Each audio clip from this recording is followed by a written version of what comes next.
Welcome back to the Michael Cohen Show on our continued journey to 500,000 subscribers. Meanwhile, yesterday alone, over 2,000 new subscribers, thanks to you. So do me a favor, hit subscribe, watch, keep the comments coming, and share with one friend, just one friend, because the stupidity, I say this every time, and I almost feel bad about saying it, but the stupidity coming out of DC, it's endless. Look, if you remember, last week, I spoke about the Washington Reporter, a far-right outlet that's funded by conservative operatives that was given a seat in the press briefing room.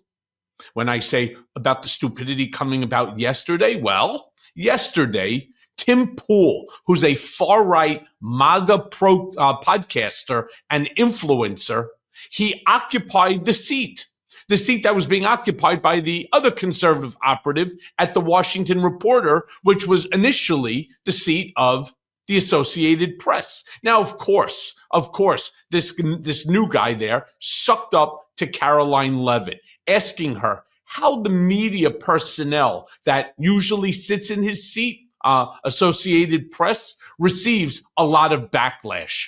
Play the clip. Yes, many of the news organizations that are represented in this room have marched in lockstep on false narratives, such as the Very Fine People hoax, the Covington smear, and now what's being called the Maryland Man hoax, where an MS-13 gang member adjudicated by two different judges, I believe, is just simply being referred to as a Maryland Man over and over again. Now, in an effort from the White House to expand access to new companies, you've created this new media seat. So I'm wondering if you can comment on following this expansion, you've had numerous outlets disparage the companies that you've had sit here, as well as the reporters. I'm wondering if you could comment on the unprofessional behavior, as well as elaborate if there's any plans to expand access to new companies. Sure. Well, we certainly welcome diverse viewpoints in this room, which is one of the reasons we have you in here, and there's many new faces in this room in comparison to the previous administrations. We want to welcome all viewpoints into this room. We welcome unbiased journalists who really care about the truth and the facts and the accuracy, and you rightfully pointed out the Maryland Man story, which I, from this podium, when The Atlantic published it, on that very first day, I came to this podium and said, this is wrong. The press in this room have this story wrong, and we have... Thank you for memorizing the question that clearly I wrote. Talk about diverse opinions here. It's the identical opinion of bullshit Barbie. I mean, look, next Karoline speaks about the new lawsuit from Harvard. Play that clip. The president has made it quite clear that it's Harvard who has put themselves in the position to lose their own funding by not obeying federal law.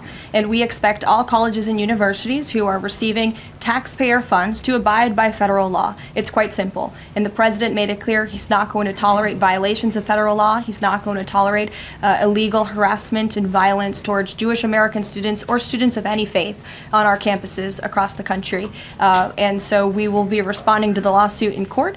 And again, it's quite simple. If you want federal dollars, obey federal law. It's truly, she's really unbelievable. Bullshit Barbie is like the best name for her because what she's saying just lacks any foundation in proof, in evidence, documentary or otherwise. She was also asked about, of course, Pete Hegseth's recent blunder, which of course we refer to as Signalgate 2, the sequel.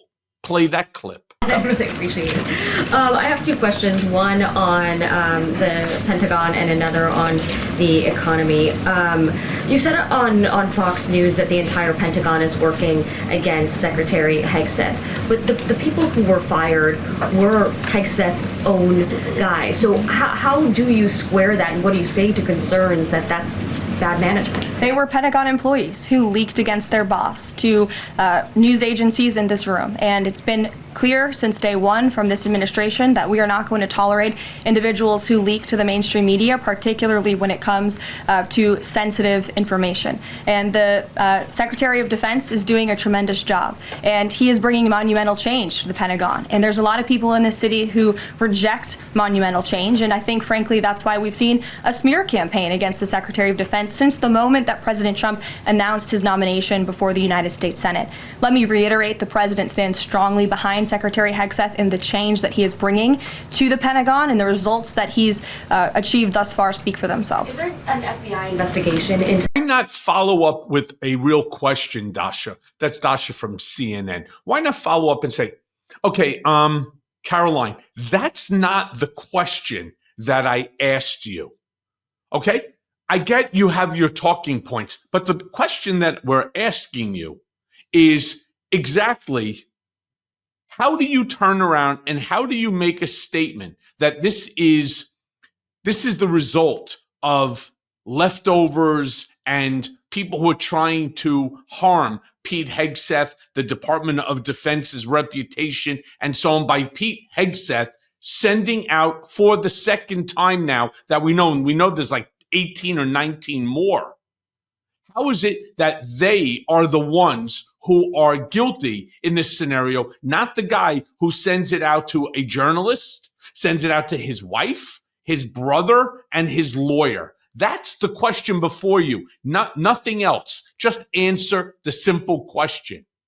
Meanwhile, a reporter also goes on and asks about Jerome Powell and the independence of the Fed. Play that clip. Rolling. I'll have to ask him, and I'll get back to you, Phil. Thank you, Caroline. You're welcome. John. Thanks a lot, Caroline. Some economic questions for you.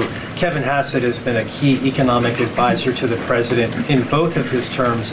In 2022... And he still is. And he still is. He was just in my office. Absolutely. In 2022, he said that the independence of the Fed is super important. That's a direct quote. Is that something that the president subscribes to? Does he still believe in the independence of the Federal Reserve? Well, look, I think the president has made his position on the Fed and on Powell quite clear. The president believes that they have been making moves and taking action in the name of politics rather in the name of what's right for the American economy. The president has the right to express his displeasure with the Fed, and he has the right to say he believes interest rates should be lower. He believes Americans should be able to borrow money cheaper than they currently are right now. And I also spoke to Kevin Hassett about the Fed as well, and he has called into question the Fed's independence and whether they are actually doing things, again, out of the best interest of the economy, or are they doing it for partisan reasons. The president wants to see interest rates lower. He has made that quite clear. I'm so confused. First and foremost, you're asking Karoline Leavitt, who clearly has no idea what she's babbling about here. The Fed is independent. And just because the Fed chair, Jerome Powell, doesn't agree with Trump regarding interest rates, doesn't mean that it is partisan. Look, every one of us would like to see lower interest rates. Who wants to pay higher interest rates? It's not up to you. It's not up to me. It's also not up to the president. They are independent. I mean, it is such a stupid, by the way, what the fuck is gray television? Who is this guy? Nothing here makes any sense. It's like, why show up to something when you know that the answers you're going to get are either misleading or just lies? I mean, it's just the regurgitation of stupidity. Meanwhile, Karoline goes on and she speaks about a possible deal with China and all of the other countries. It's not just some of the other countries. It's all of the other countries are lining up to make a deal with Trump. Play that clip. I asked the president about this before coming out here, and he wanted me to share with all of you that we're doing very well in respect to a potential trade deal with China. As I mentioned, there have now been 18 proposals in more than 100 countries around the world who are wanting to make a deal with the United States of America, and the president and the administration are setting the stage for a deal with China. So we feel everyone involved wants to see a trade deal happen, and the ball is moving in the right direction. Okay. Is it really? It's funny because right now, as of this recording, a trending line is Trump is chicken as it relates to China. There is no deal on the table with China. And again, as I said yesterday in a different episode, more than 80% of all of the goods that you will be buying in these big box stores come from China. Meanwhile, a reporter goes on and asks Karoline about other countries suggesting to their citizens not to travel to the United States. Play that clip. Go ahead. Yes.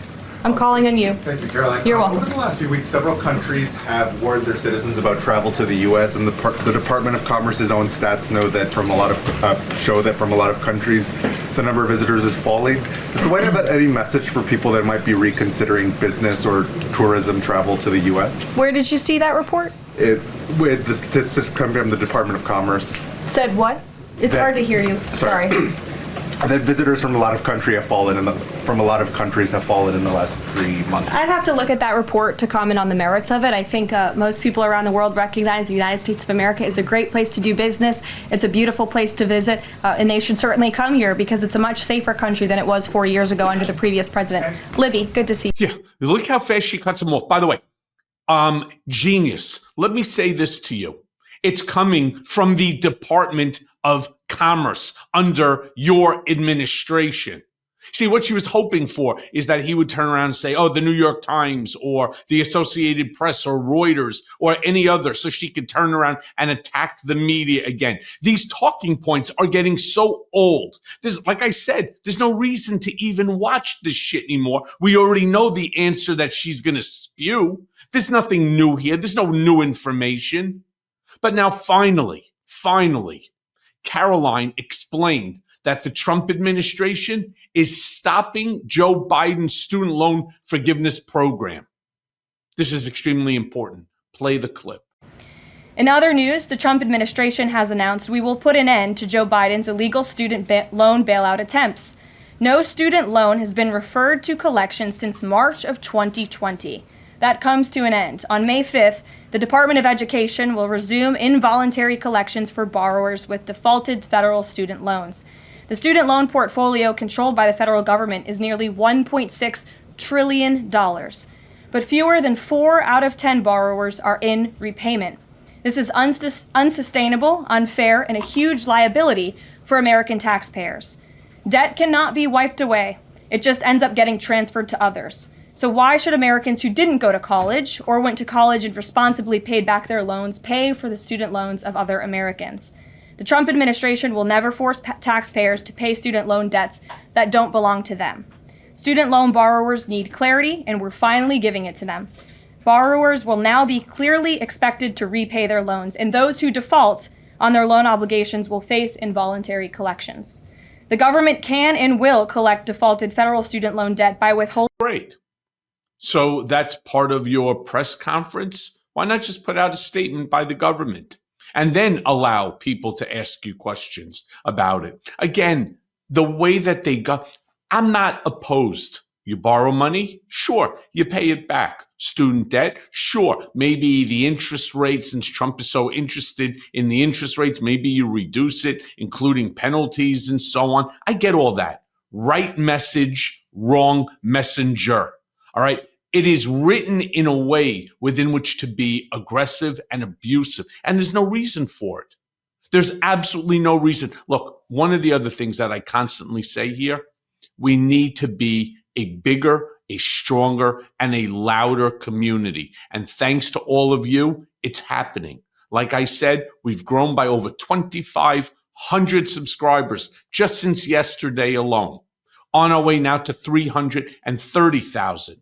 So thank you for that. Again, hit subscribe, watch, comment, share with a friend. And as always, thanks for listening. Hey, everyone. First of all, thanks for watching. I mean, we're going to be posting daily episodes with reactions and talking about politics. We'll be talking about everything, in fact. So please like and subscribe. Join us on this journey.